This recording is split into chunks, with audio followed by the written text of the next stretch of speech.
কি মন খারাপ? আর এই পারভেজ ভাই থাকতে তোমাকে মন খারাপ হইতেই পারে না। যদি হাতে কয়েক সেকেন্ড সময় থাকে তাহলে আমি একটা গল্প বলবো, শুনে যেতে পারো। 100% মন ভালো হয়ে যাবে।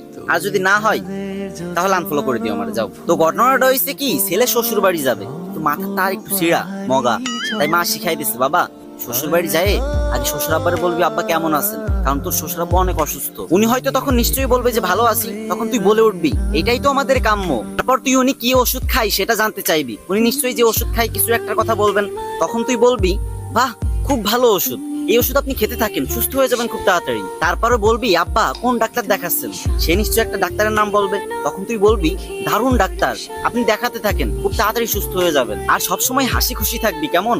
বোকা ছেলে মায়ের কথায় সম্মতি দিয়ে মায়ের সাথে শ্বশুর বাড়ি গেল। এদিকে শ্বশুর মশাই রোগের জ্বালায় বিছনায় শুয়ে ছটফট করতেছেন। ঠিক তখনই জামাই এন্ট্রি নিল, হা হা করে হাসতে হাসতে বলল কেমন আছেন বাবা? তখন শ্বশুর বলল আর বাঁচার ইচ্ছা নেই, এবার মরলেই বাঁচি। তখন জামাই আরো জোরে হা হা করে হাসতে হাসতে বলল এইটাই তো আমাদের কাম্য, তো আপনি কি ওষুধ খাচ্ছেন বাবা? তখন শ্বশুর মনে খুব কষ্ট পেল আর রেগে গিয়ে বলল ঘোড়ার ডিম। তখন জামাই আরো হো হো করে হাসতে লাগলো আর বলতে লাগলো বাহ বাহ খুব ভালো ওষুধ বাবা, এই ওষুধ আপনি খেতে থাকেন, আপনি খুব তাড়াতাড়ি সুস্থ হয়ে যাবেন।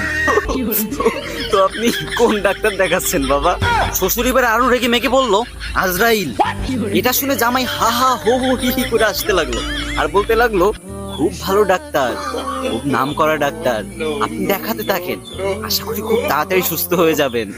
বাবা। তো গাইস কে কে হাসো।